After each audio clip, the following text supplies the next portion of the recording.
Hello friends, this is me Priya and welcome to my channel of Excel Learning, जिसमें आज हम लोग हमारी daily vocabs of the Hindu का जो सीरीज़ स्टार्ट हुई है उसका सेकंड पार्ट देखने वाले हैं, जिसमें हम लोग 31 अगस्त की बात करेंगे। तो जितने भी इंपॉर्टेंट वोकैब्स होंगे, जो आपके 10 इंपॉर्टेंट वर्ड्स होंगे, जो उसके सिनोनिम्स हैं एंड जो एंटोनिम्स है, प्लस एग्जाम्पल्स को डिस्कस करने वाले हैं।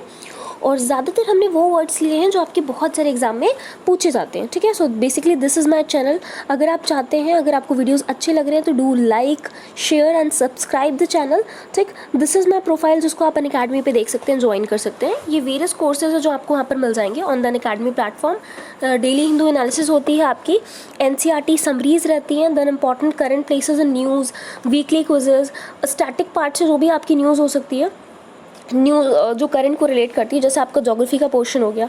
ठीक, ये सारी चीज़ें बेसिकली 5 वुड से तो आपकी उसमें कवर कराई जाती है। Now coming to the next, अगर देखते हैं तो दिस इज़ माय प्रोफाइल आपकी अनअकैडमी पे जो देखने को मिल जाएगी।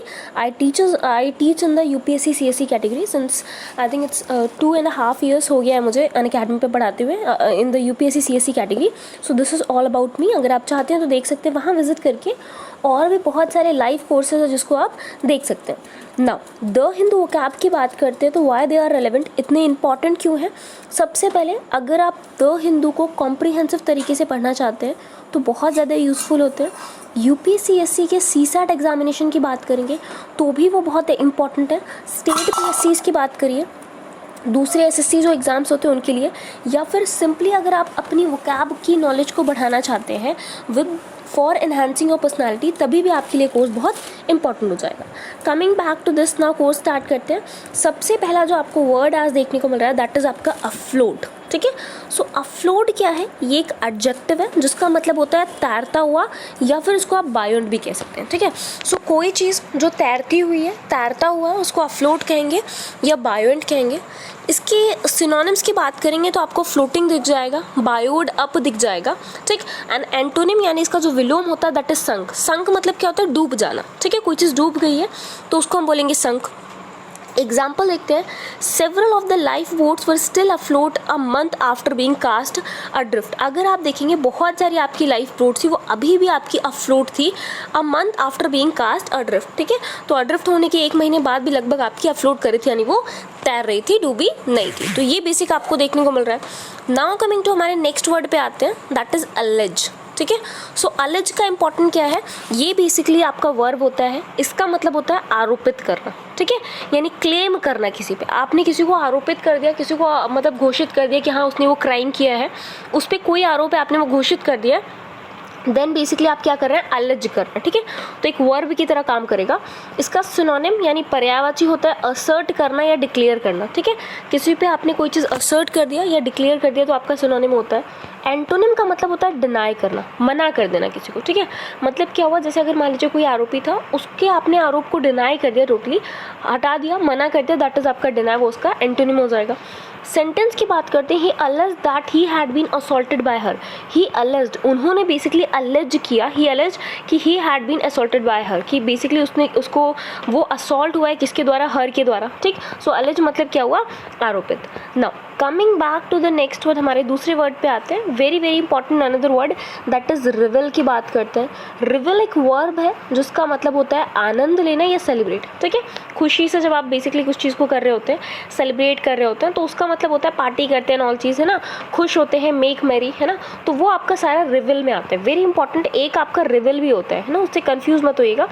उस रिवल का मतलब होता है विद्रोही, कोई विद्रोह कर रहा है। यहाँ पर आपके रेवल का मतलब है आनंद लेना या सेलिब्रेट करना।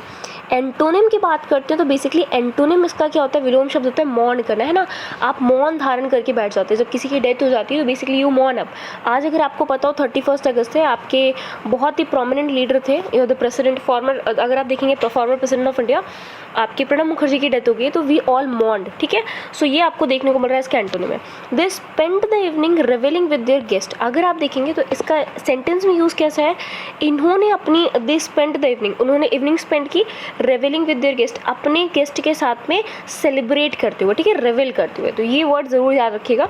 रेबल अलग होता है, रेवेल अलग होता है। ठीक है, वी और बी का सिर्फ अंतर है, तो दोनों को आपको डिफरेंस याद रखना चाहिए। नाउ नेक्स्ट हमारा वर्ड लेते हैं दैट इज सस्पेंशन। सस्पेंशन एक नाउन है आपका, ठीक है, जिसका मतलब होता है निलंबन या अर्जर्न करना। आपने देखा ना, तो court is adjourned for the day, मतलब क्या हुआ, आज के लिए आपकी कोर्ट खत्म कर दी जा रही है, ठीक। तो सस्पेंशन का मतलब होता है निलंबन, जिसका मतलब होता है एडजर्नमेंट। इसके सिनोनिम की बात करते हैं, यानी इसके पर्यायवाची होते हैं इंटरप्शन, पोस्टपोनमेंट की बात करते हैं। इसके एंटोनिम की बात करेंगे विलोम शब्द की, तो क्या होता है कंटिन्यूएशन, ठीक है।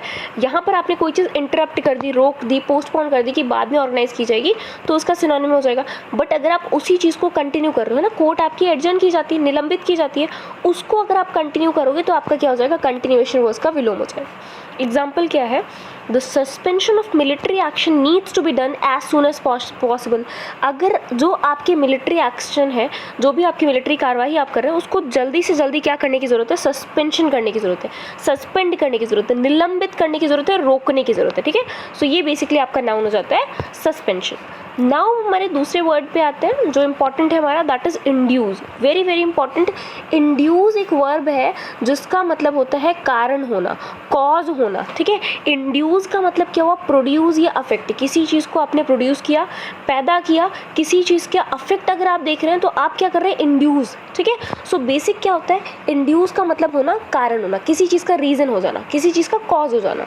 तो इसका अगर आप देखेंगे एंटोनिम क्या होता है, विलोम शब्द प्रिवेंट, किसी चीज़ को रोक देना। एक तो आप किसी चीज़ को ला रहे हो, उसको बेसिकली इंड्यूस कर रहे हो, ठीक, उसको पैदा कर रहे हो एक तरीके से अगर आप देख सकते हो। दूसरा आप उसको रोक रहे हो, दोनों एक दूसरे के अपोजिट हो जाएंगे।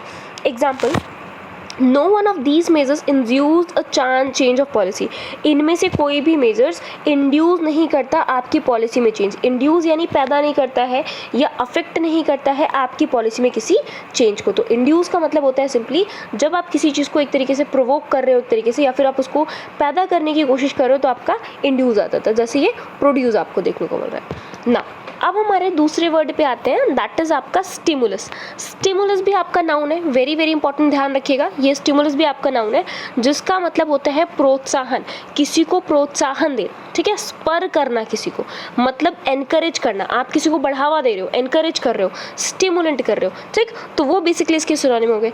एंटोनिम इसका बेसिकली होता है डेटरेंट। तो डेटरेंट मतलब क्या होता है, हतोत्साहित करना, किसी का जो भी अलग से अगर उसके अंदर कोई जज्बा हो किसी चीज़ को करने का, उसके अंदर कोई एनर्जी हो, ठीक है, सो बेसिकली आप उसको क्या कर रहे हो, दबा दे रहे हो, आप उसको हतोत्साहित कर दे रहे हो, दैट इज आपका एंटोनिम, जिसको डेटरेंट कहा जाता है। सेंटेंस के एग्जांपल देखेंगे, if the tax were abolished it would act as a stimulus to exports. अगर टैक्स को हटा दिया जाएगा तो ये स्टिमुलस का काम करेगा एक्सपोर्ट के लिए, है ना।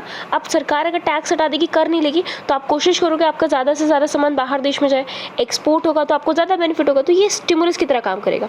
यानी एक तरीके से आपको प्रोत्साहित करने का, आपको सपोर्ट करने का, आपको एनकरेज करने का काम करेगा। सो आपका स्टिमुलस का मतलब होता है प्रोत्साहन, ठीक है। तो आपको इसके सिनोनिम एंड एंटोनिम भी याद रखें, वेरी वेरी इंपॉर्टेंट। नाउ अब दूसरा हमारा वर्ड लेते हैं, दैट इज माइग्रेंट। माइग्रेंट का मतलब होता है प्रवासी, ठीक। आपने वर्ड सुने होंगे इमिग्रेशन, एमिग्रेशन, ठीक है, आपके EMI एंड EIMI होता है। तो ये क्या होता है, एमिग्रेशन में कोई बाहर जा रहा होता है, इमिग्रेशन में कोई अंदर आ रहा होता है। तो वो इंसान जो कहीं से कहीं ट्रेवल कर रहा होता है, ठीक है, उसको हम माइग्रेंट बोलते हैं या प्रवासी बोलते हैं। मान लीजिए अभी आपने देखा है कोविड-19 के ड्यूरिंग जो भी आपकी महामारी चल रही है, इस टाइम पे क्या हो रहा है, बहुत सारे लोग बड़े बड़े शहरों को छोड़ के, मुंबई को छोड़ के बहुत सारे लोग बिहार वापस आ गए। तो वो क्या दिखा रहा है कि ये लोग कौन है जो एक जगह से जोड़ के दूसरी जगह जा रहे हैं, ट्रेवल कर रहे हैं, उनको माइग्रेंट कहा जा रहा है, उनको प्रवासी कहा जा रहा है, ठीक। तो इसका पर्यायवाची होता है वेंडरिंग या मूविंग। वो लोग जो वेंडर कर रहे हैं, इधर उधर घूम रहे हैं या मूव कर रहे हैं, वो उसका सिनोनिम होता है। एंटोनिम की बात करेंगे तो वो आपका होता है इंडिजिनस। इंडिजिनस मतलब क्या होता है, जो देशज लोग होते हैं, है ना। आपके गाँव के जो लोग हैं, बेसिकली आपके गाँव के लोगों को आप जानते होंगे कि ये यहीं पर रह रहे हैं, तो आपके इंडिजिनस पीपल हो जाएंगे। बाहर से कोई आके आपके गांव में बस रहा है तो क्या हो जाएगा, आपका माइग्रेंट या प्रवासी हो जाएगा, ठीक है। Migrant birds seldom gather here. अब बेसिकली बताया जा रहा है कि माइग्रेंट जो बर्ड्स होती है, वो बर्ड जो बाहर से आती हैं कहीं और से ट्रेवल करके, वो बहुत कभी कभार यहाँ पर आपको गैदर हुई दिख जाएंगे। तो आपका नेक्स्ट वर्ड बहुत इंपॉर्टेंट था, ये भी आपका क्या था, माइग्रेंट था, ठीक है। तो ध्यान रखिएगा, ये बहुत सारे एग्जाम्स में आपको पूछे जाएंगे। अगर आप इंग्लिश की बात करेंगे, UPSC के CSAT की बात करें, किसी के लिए भी आपके जो बेसिक बेसिक अगर आपको वोकैबुलरी स्ट्रॉन्ग रहती है तो ये वोकैबुलरी आपको 50% पेपर सॉल्व करने में हेल्प करती है, ठीक है। अप्रॉक्सीमेट आपकी वोकैबुलरी अगर स्ट्रॉन्ग है तो आप ज़्यादा से ज़्यादा वर्ड को ईजिली सॉल्व कर सकते हैं। नाउ दूसरे वर्ड पे आते हैं जिसका मतलब है ट्रैवल। ट्रैवल एक नाउन है, इसका मतलब है श्रम साध्य प्रयास, यानी जिसको ऑडियल कहते हैं, ठीक है। श्रम साध्य प्रयास जो आपका होगा जिसको ऑडियल कह रहे हैं, ट्रायल की बात आप कह सकते हैं, ठीक है। एंड ट्रिब्यूलेशन की बात करते तो आपका क्या होता है, ट्रैवल होता है।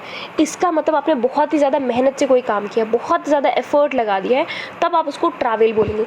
इसका जस्ट अपोजिट है, एक में आपने बहुत मेहनत किया कि आपको आराम करने का मौका नहीं मिला, इसके अपोजिट में क्या देखेंगे, आप आराम ही आराम कर रहे हैं। तो एंटोनिम क्या हो जाएगा, विलोम शब्द कंफर्ट हो जाएगा। एग्जाम्पल देखते हैं, advice is for those who wish to save great sorrow and trouble. Advice basically उनको दिया जा रहा है जो ग्रेट सॉरो को सेव करते हैं एंड ट्रबल करने की कोशिश करते हैं, कंफर्ट में रहने की कोशिश करते हैं, ठीक है। सो ये बेसिकली आपका नेक्स्ट वर्ड हो गया which is very very important. क्या था आपका, ट्रैवल, और एक ये नाउन की तरह काम करते हैं। अब हमारा दूसरा वर्ड है दैट इज़ व्हाट, रिलायंस की बात करते हैं। रिलायंस का मतलब होता है, ये का नाउन है जिसका मतलब होता है भरोसा या डिपेंडेंस। कोई आप पे रिलाई कर रहा है, रिलाई आपने सुना होगा ना कि वो पर्सन मेरे पे रिलाई करता है, मतलब क्या है, वो आप पे निर्भर है। तो रिलाई का मतलब, रिलायंस का मतलब क्या हुआ, भरोसा या डिपेंडेंस। सिनोनिम की बात करते हैं, यानी पर्यायवाची क्या होता है, डिपेंडेंसी। आप जब किसी पे डिपेंड कर रहे हैं, ठीक है, सो वो बेसिकली डिपेंडेंस आपका क्या होता है, सिनोनिम। एंटोनिम की बात करेंगे, अगर आप देखेंगे इसका विलोम, तो अनबिलीफ होता है। जब आप किसी पे निर्भर करते हैं तो मतलब आप उस पर भरोसा कर रहे हैं। अनबिलीफ का मतलब होता है आप उस पर भरोसा नहीं कर रहे, तो टोटल अपोजिट हो जाएगा ये। Now example, the farmers Reliance is on pesticide. Farmer आपका किस पे निर्भर रहता है, पेस्टिसाइड में, कि ये पेस्टिसाइड आपके फार्मर की जो भी फसल होगी, आपके किसान की जो भी फसल होगी, उनको आपके बहुत सारे पेस्ट से क्या करेगी, बचा लेगी। तो ये बेसिक आपका वर्ड हो गया रिलायंस। दिस इज, ये भी आपका एक और इंपॉर्टेंट वर्ड था। नाउ अब हम देखते हैं हमारा दूसरा word that is snowball. Snowball एक वर्ब है जिसका मतलब होता है बढ़ाना या इंक्रीज करना, ठीक है। सिनोनिम्स देखते हैं, आपने किसी चीज़ को बढ़ाया, इंक्रीज किया, एस्केलेट किया या इंटेंसिफाई कर दिया। एस्केलेट मतलब आप जानते हैं ना, एस्केलेटर देखा होगा, वो सीढ़ियाँ जो अपने आप चलती रहती है, स्वचालित सीढ़ियाँ जिनको कहा जाता है, ठीक। सो एस्केलेटर मतलब ऊपर इंक्रीज किया, इंटेंसिफाई कर दिया आपने। एंटोनिम तुरंत उल्टा हो जाएगा, इंक्रीज का क्या हो जाएगा, डिक्रीज हो जाएगा। The campaign was finally snowballing. Very very important, ध्यान रखिएगा आप अपने आंसर राइटिंग में अगर आप कर रहे हैं किसी मेंस एग्जाम में, तो अगर ये वर्ड यूज़ करेंगे तो आपका आंसर राइटिंग और अच्छा हो जाता है, ठीक। तो कैंपेन वॉज फाइनली क्या था आपका, स्नोबॉलिंग था। स्नोबॉलिंग यानी इंक्रीज कर रहा था, ज़्यादा से ज़्यादा इंटेंसिफाई होता चला जा रहा था और ज़्यादा अच्छा होता चला जा रहा था, ठीक। अब इसके बाद नेक्स्ट हमारा वर्ड देखते हैं, आई थिंक, हाँ ओके, ठीक है। सो आज आपके जितने भी वर्ड्स थे वो कंपाइल अप हो गए। अगर आपको वीडियोज़ अच्छे लग रहे हैं या इसी तरीके के आप और वीडियोज़ चाहते हैं तो आप मुझे कमेंट सेक्शन में कमेंट कर सकते हैं, ज़रूर से आपका जो भी फीडबैक हो, ठीक। अगर आपको वीडियोज़ अच्छा लग रहा है तो लाइक, शेयर और सब्सक्राइब ज़रूर करिएगा। This is the channel Excel Learning, इसको ज़रूर से ज़रूर सब्सक्राइब करके बेल आइकन दबा दीजिएगा, ताकि जैसे कोई नया अगर आपके लिए वीडियो आता है तो तुरंत आपको नोटिफिकेशंस मिल जाएगा। एंड ये मेरा अकेडमी पे प्रोफाइल है, जिसको भी आप चाहें तो विजिट करके वहाँ पर मेरी लाइव क्लासेस देख सकते हैं, जिसमें आपके डाउट्स लाइव में क्लियर किए जाते हैं, ठीक है। So I am compiling up the class. Thank you everyone.